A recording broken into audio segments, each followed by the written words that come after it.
Untuk pertama kalinya dalam 6 tahun terakhir, wakil Indonesia di sektor tunggal masuk final turnamen ITF M25.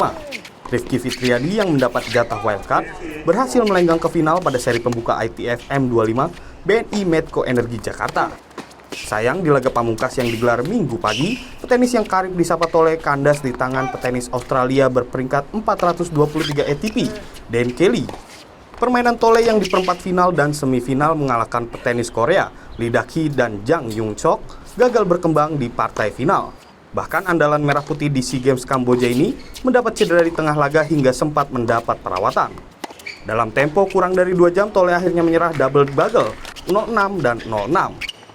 Ini yang sangat saya butuhkan, modal ini sebagai batu loncatan untuk mengawali di SEA Games. Tentunya juga di sini masuk final dapat poin itu bisa menjadikan peringkat saya lebih naik lagi, bisa dapat seeded di SEA Games-nya, kita bisa seeded 4 atau 3 gitu. Jadi untuk di SEA Games-nya untuk modal yang bagus untuk saya sendiri dan tim eventnya.